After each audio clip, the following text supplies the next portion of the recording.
कहानी की शुरुआत में हम एक ऐसी जेल को देखते हैं जो एक सुनसान टापू पर बनी हुई थी। इस जेल के अंदर आज नए कैदियों को लाया जा रहा था, जिनमें से एक एडमंड भी था। वार्डन से मिलते ही एडमंड उसे कहता है कि सर मेरी मदद कीजिए, मैंने कुछ नहीं किया, मुझे यहाँ पर गलत इल्जाम में भेजा गया है। जिस पर वार्डन ने बड़े ही आराम से जवाब दिया कि मैं जानता हूँ, अगर तुमने कुछ किया होता तो तुम्हें देश के अंदर ही किसी जेल में फेंक दिया जाता। यहाँ इतनी दूर इस जेल में सिर्फ उन लोगों को लाया जाता है जिनके खिलाफ कोई साजिश की गई हो। इसके बाद वार्डन ने उसे बहुत मारा, फिर उसे जेल के एक कमरे में बंद कर दिया गया, जहाँ पर एक लकड़ी का दरवाजा और एक छोटी सी खिड़की मौजूद थी। ये दरवाजा साल में सिर्फ एक बार खुलता था, जब वार्डन बिना किसी बात के उन्हें पीटने के लिए अंदर आता था। समय बीतता रहा और कमरे में अकेले बंद रहकर एडमंड बहुत परेशान रहने लगा। उसने दीवार पर लिखा हुआ था कि भगवान मुझे न्याय दिलवाएंगे, लेकिन धीरे धीरे जब उसे उस जेल में 12 साल हो गए तो उसका भगवान से भी विश्वास उठता चला गया। उसे लगा कि मैं तो पूरी जिंदगी यहीं बंद रह जाऊंगा। लेकिन फिर एक दिन अचानक उसके कमरे की जमीन नीचे से उठने लगी। इस अनोखे हादसे ने एडमंड के होश उड़ा दिए। उसे लगा जैसे कोई भूत उसके सामने आ गया हो। कुछ देर घबराने के बाद एडमंड ने देखा कि जमीन के नीचे से एक इंसान बाहर आ रहा था। जमीन के नीचे से निकला हुआ यह आदमी एबे है, जो कि यहाँ से नीचे वाले फ्लोर का कैदी है। पिछले 5 साल से वो एक सुरंग खोद रहा था। किस्मत ने ऐसा चक्कर चलाया कि वो सुरंग सीधा एडमंड के कमरे में आ निकली,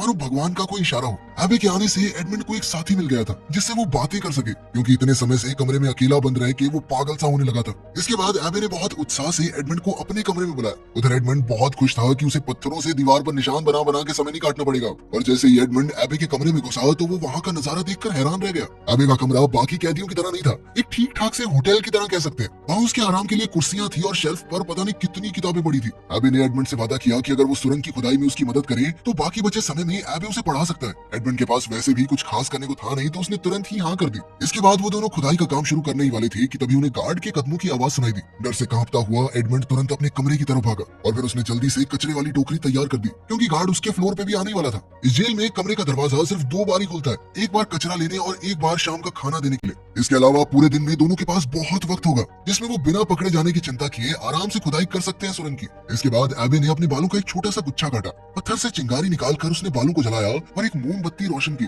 फिर वो दोनों जैसे तैसे सुरंग में घुसकर आगे खुदाई करने लगे। नीचे बहुत कम जगह थी, तो खोदना कोई आसान काम नहीं था। एबे का अंदाजा था कि इसी स्पीड से चलते रहे तो जमीन के बाहर तक पहुंचने में उन्हें कम से कम 3 साल और लगेंगे। एक दिन आराम करते हुए एडमंड को एबे की एक किताब में पता चला कि एबे कभी एक बहुत अच्छा तलवारबाज सिपाही हुआ करता था। इसके बाद तो एडमंड ने जिद पकड़ ली कि अगर एबे उसे तलवारबाजी नहीं सिखाएगा तो वो नहीं खोदने वाला आगे सुरंग। एडमंड का अब अपनी जिंदगी में सिर्फ एक ही मकसद था, अपने दुश्मनों से बदला लेना। उसकी बातें सुनकर एबे मान गया और एडमंड को लड़ाई का हुनर सिखाने के लिए तैयार हो गया। एबे ने समझाना शुरू किया कि रफ्तार ही एक योद्धा की सबसे बड़ी ताकत है। एबे ने कमरे में टपक रही बूंदों से एडमंड को एक तकनीक सिखाने का सोचा। उसने टपकती हुई पानी की धार से अपना हाथ इतनी तेजी से गुजार दिया कि वो गीला ही नहीं हुआ, और कहा कि जिस दिन तुम्हारे हाथ इतने तेज हो जाएंगे उस दिन एक काबिल योद्धा बन जाओगे तुम। इसके बाद एबे वापस खुदाई करने चला गया और उधर एडमंड ने अपनी प्रैक्टिस जारी रखी। कुछ दिनों बाद एबे ने दरवाजे से लकड़ी के फट्टे तोड़कर नकली तलवार बना ली और एडमंड को बढ़िया तरीके से तलवारबाजी सिखाने लगा। जब उसकी तलवारबाजी की ट्रेनिंग खत्म होती तो एडमंड पढ़ाई पर ध्यान देता। अब उसका पूरा दिन पढ़ाई, खुदाई और तलवारबाजी की प्रैक्टिस में निकल जाता। कुछ महीनों बाद एडमंड की तलवारबाजी में जबरदस्त सुधार आया। अब एबे को दिखने लगा था कि एडमंड उससे भी बढ़िया तलवारबाज बन चुका है। एक शाम बातचीत के दौरान एडमंड को पता चला कि एबे पहले स्टेडियाज नाम के एक बहुत ही अमीर परिवार के लिए काम करता था। उसके मालिक ने बहुत दौलत कमाई थी और अब नेपोलियन ने एबे को इसी खजाने की जानकारी हासिल करने के लिए कैद करवा रखा है।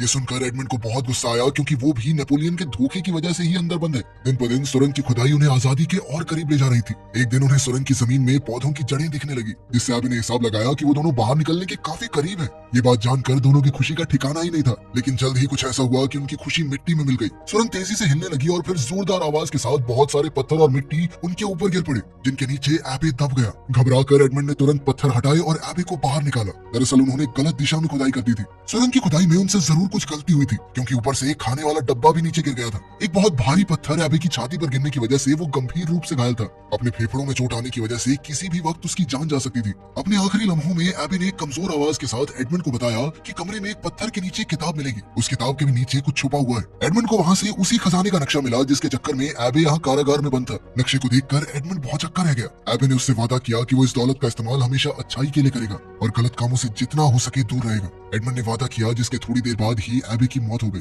एडमंड की आंखों में आंसू थे, क्योंकि उसे लग रहा था कि वो दोबारा से अकेला हो गया। तभी गार्ड खाना देने आया तो एडमंड दीवार के पीछे छुप गया। गार्ड ने आवाज भी लगाई पर कोई जवाब नहीं मिला। जब वो चेक करने अंदर आया और उसने एबे की लाश देखी तो वो घबरा कर अपने सीनियर्स को रिपोर्ट करने चला गया। एडवर्ड ने तेजी से सुरंग का मुंह छुपाया और वापस चला गया। कुछ देर बाद गार्ड अपने कुछ साथियों के साथ वापस आया और एबे के शरीर को बॉडी बैग में डाल दिया। एडमंड सुरंग में छुपकर उनके जाने का इंतजार कर रहा था। जैसे ही गार्ड्स वहां से गए, एडमंड खामोशी से कमरे में घुसा और एबे की लाश को देखने लगा। लाश को देखते हुए एडमंड के दिमाग में एक आइडिया आया। उसने जल्दी से एबे की लाश की जगह ले ली। कुछ देर बाद वार्डन अपने आदमियों के साथ लाश को वहाँ से ले जाने के लिए आया। ये जेल एक सुनसान टापू पर थी, इसीलिए उन्होंने सोचा कि लाश को समुद्र में फेंक देना ही सही रहेगा। इस दौरान एक गार्ड खाना लेकर एडमंड के कमरे में गया, लेकिन जब बार बार दरवाजा खटखटाने के बावजूद भी किसी ने चू तक नहीं की तो गार्ड को शक हुआ। वो दरवाजा खोलकर अंदर गया, लेकिन वहाँ उसे एडमंड नहीं बल्कि एबी की लाश मिली। जिसके बाद वो गार्ड चिल्लाता हुआ वार्डन को बुलाने के लिए गया। वार्डन जल्दी से ये काम निपटाना चाहता था और उस दिन तूफानी हवाएं चल रही थी। समुद्र की लहरें पत्थरों से टकरा रही थी तो कुछ भी सुनना बहुत मुश्किल था। वार्डन गार्ड की बातों को सुनने की कोशिश कर रहा था, लेकिन इसी बीच एडमंड ने झटके से वार्डन की चाबियां चुरा ली। लेकिन इस झटके की वजह से वार्डन भी एडमंड के साथ सीधा समुद्र में जा गिरा। समुद्र में गिरते ही एडमंड ने चाबियों की मदद से जल्द खुद को बरी किया और जैसे ही वो तैरकर ऊपर आया तो उसने पीछे मुड़कर वार्डन को देखा। सालों का गुस्सा उसके अंदर भरा पड़ा था और उसने बेरहमी से वार्डन को पानी में डुबो कर मार डाला। इसके बाद वो बिना पीछे देखे समुद्र में दूर तक तैरता रहा। अगली सुबह जब एडमंड की आंख खुली तो वो एक आइलैंड पर था। न जाने कैसे वो यहाँ तक जिंदा पहुंच गया। उसे खुद भी समझ नहीं आ रहा था कि वो यहाँ तक जिंदा कैसे पहुंचा, लेकिन अभी भी वो आजाद नहीं हुआ था। समुद्री डाकुओं का एक झुंड बैठकर आराम से उसे देख रहा था। अब एडमंड को लगा था कि वो मारा जाएगा, लेकिन लुटेरों के सरदार लुईजी ने उसे एक मौका दिया। उसने कहा कि वो एडमंड को जिंदा छोड़ देगा, बस एक शर्त पर। एडमंड को उनके गद्दार साथी जकोपो से लड़ना होगा, जिसे वो वैसे भी जिंदा गाड़ने वाले थे। अगर जकोपो जीत गया तो वो उनकी टीम में वापस शामिल हो सकता है, लेकिन वो एडमंड को मार देंगे। लेकिन अगर एडमंड जीत गया तो वो उसे रिहा कर देंगे। जल्द ही दोनों के बीच ये मुकाबला शुरू हुआ। जकोपो तलवारबाजी में बहुत माहिर था, लेकिन एडमंड की एबे से सीखी हुई तकनीक बहुत ही जबरदस्त साबित हुई। कई हमले करने के बावजूद जकोपो एडमंड को छू तक नहीं पाया। मौका मिलते ही एडमंड ने तेजी से वार किया और जकोपो को जमीन पर गिरा लिया। और उसे मारने की बजाय एडमंड ने लुईजी से कहा कि देखो, हम दोनों तुम्हारे लिए काम करेंगे। काम के लोग हैं यार, बिना बात क्यों मार रहे हो हमें? और समुद्री लुटेरे ढूंढना कौन सा आसान काम है? एडमंड के हुनर और दया को देखकर लुईजी खुश हुआ और उसने दोनों की ही जान बख्श दी। जहाज पर बातचीत के दौरान एडमंड ने कैप्टन को अपनी पूरी कहानी सुनाई, जिसके बाद उसने एडमंड को आजाद कर दिया ताकि वो अपने बदले का मकसद पूरा कर सके। जकोपो भी एडमंड के साथ हो लिया। एडमंड ने उसकी जान बचाई थी तो उसने वादा किया कि मैं हमेशा तुम्हारा वफादार बनकर रहूंगा। एडमंड ने जकोपो से एक नाव का बंदोबस्त करने को कहा, जब तक कि वो अपने कुछ पर्सनल काम निपटा ले। देर रात एडमंड चुपके से अपने पुराने मालिक के घर गया, लेकिन सब कुछ बदल चुका था। बूढ़े मालिक ने उसे पहचाना तक नहीं। उसे पता चला कि उसके जेल जाने के गम में डूबकर उसके पिता की भी मौत हो गई। इसी खबर से एडमंड को गहरा सदमा लगा और सबसे बड़ी चोट तो उसे तब लगी जब एडमंड ने जाना कि उसके पुराने दोस्त मोंटेगो ने ही उसे फंसाया था और फिर मोंटेगो ने उसी की मंगेतर मर्सिडीज से शादी भी कर ली। अगली सुबह एडमंड और जकोपो पूरी हिम्मत से नाव पर सवार होकर उस दिशा में निकल गए जहाँ नक्शे में खजाने का निशान बना हुआ था। उन्होंने उस टापू का चप्पा चप्पा छान मारा पर खजाना नहीं मिला। लेकिन फिर एडमंड को ख्याल आया कि शायद पानी के नीचे कुछ हो। उसने मैप में बताई हुई जगह के पास एक अंडरग्राउंड तालाब में डुबकी लगाई। वहाँ उसे कई सारी पुरानी संदूक मिली। जैसे ही उसने एक संदूक खोली तो चमचमाता हुआ सोना दिखाई दिया। जकोपो खुशी से झूम उठा और उसने जितना हो सके उतना सोना नाव में भर लिया। लेकिन पूरे खजाने को ले जाने के लिए तो उन्हें एक बड़े जहाज की जरूरत थी। लेकिन एडमंड के अंदर खुशी से ज्यादा अभी भी बदले की आग थी। उसने फैसला किया कि ये दौलत बस एक ही काम आएगी, उसके बदले का रास्ता बनाने के। सबसे पहले एडमंड ने एक बड़ा आलीशान घर खरीदा और अपने आप को फ्रांस के एक नए रईस के रूप में सबके सामने पेश किया। साथ ही उसने अपने आसपास के बाकी रईस लोगों को भी अपने शानदार घर में एक पार्टी के लिए बुलाया। जल्द ही उसकी दावतों और शहनशाही अंदाज ने सबके बीच उसे मशहूर कर दिया। रईस लोग अब एडमंड में दिलचस्पी लेने लगे। लेकिन असल में एडमंड ये सब अपने धोखेबाज दोस्त मोंटेगो का ध्यान खींचने के लिए कर रहा था, लेकिन वो तो बिना उससे बात किए निकल गया। एडमंड की पुरानी मंगेतर मर्सिडीज ने मोंटेगो से शादी तो कर ली थी और उसे कभी खुशियां नहीं मिल सकी। जुए, शराब और शबाब में सारा पैसा उड़ा देने के बाद अब मोंटेगो बैंक से लिया हुआ पैसा चुकाने की हालत में नहीं था। ऊपर से एडमंड ने कुछ ऐसी चालें चली कि मोंटेगो को कहीं और से भी पैसों का जुगाड़ करना मुश्किल हो जाए। जकोपो ने एडमंड को खबर दी कि मोंटेगो का एक बेटा भी है, एल्बर्ट। इसके बाद एडमंड ने एक सुंदर औरत और अपने लुटेरे दोस्तों के साथ मिलकर एल्बर्ट की फर्जी किडनैपिंग करवाई ताकि फिर एडमंड खुद मसीहा बनकर उसे बचा सके। प्लान काम कर गया और एल्बर्ट को यही लगा कि वाइस बंदे ने तो मेरी जान बचा ली। उसका शुक्रिया अदा करते हुए एल्बर्ट ने एडमंड से गुजारिश की कि कुछ दिन बाद मेरा जन्मदिन है, आप उस पार्टी में जरूर आना। एडमंड ने कुछ नखरे दिखाए पर फिर आखिर में मान गया। उसी पार्टी में एल्बर्ट ने अपने पिता मोंटेगो को एडमंड से मिलवाया। वो दोनों 13 साल बाद एक दूसरे के आमने सामने थे।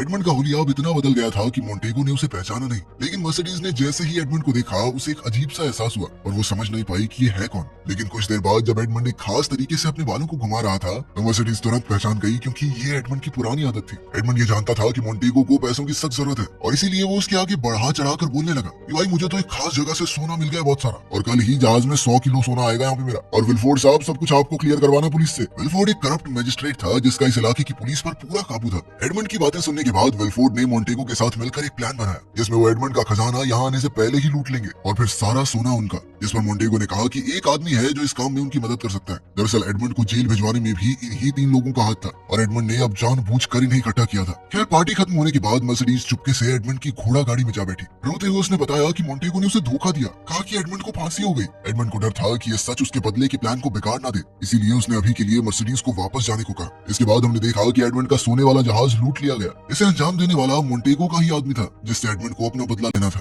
वो आदमी सोच रहा था भाई आसानी से चोरी होगी, मजा आ गया। पर तभी गार्ड्स ने वहां आकर उसे पकड़ लिया। वो भागने लगा तो सामने से एडमंड आ गया। आदमी ने लड़ने की कोशिश की पर एडमंड ने रस्सी का फंदा उसके गले में डाल दिया। मारने से पहले एडमंड ने उसे अपनी असली पहचान बताई ताकि उसे याद तो आए कि वो किस गुनाह के लिए मरा है। अब अगला निशाना था मजिस्ट्रेट विलफोर्ड। सालों पहले इसी मजिस्ट्रेट ने नेपोलियन की चिट्ठी के चक्कर में एडमंड को फंसाया था। मजिस्ट्रेट का बाप खुद नेपोलियन का सपोर्टर था, लेकिन पावर हासिल करने के चक्कर में मजिस्ट्रेट ने अपने ही पिता को मरवा दिया और इल्जाम एडमंड पर लगवाकर उसे जेल भिजवा दिया। लेकिन अब एडमंड ने बातों बातों में बड़ी चालाकी से मजिस्ट्रेट से ये पूरी बात बुलवा ली। विलफोर्ड ने भी सब बोल दिया क्योंकि वैसे भी एडमंड ये सब साबित नहीं कर सकता। लेकिन कमरे में पुलिस पहले से मौजूद थी, जिन्होंने विलफोर्ड की पूरी बात सुन ली और उसे पकड़ कर ले गई। उधर कंगाल हो चुका मोंटेगो भागने की तैयारी कर रहा था, लेकिन मर्सिडीज ने उसके साथ चलने से साफ इनकार कर दिया। साथ ही उसने बताया कि एल्बर्ट उसका बेटा असल में एडमंड और मर्सिडीज का बेटा है। एडमंड के अरेस्ट के वक्त वो प्रेग्नेंट थी और इसी मजबूरी में उसने मोंटेगो से शादी कर ली। मोंटेगो गुस्से में चिल्लाया पर उसके पास कोई दूसरा रास्ता नहीं था। वो एक पुराने किले में गया जहां उन्होंने चोरी का सारा खजाना छुपाया था, लेकिन संदूक के खोलने पर उनके अंदर से सिर्फ रेत ही निकला।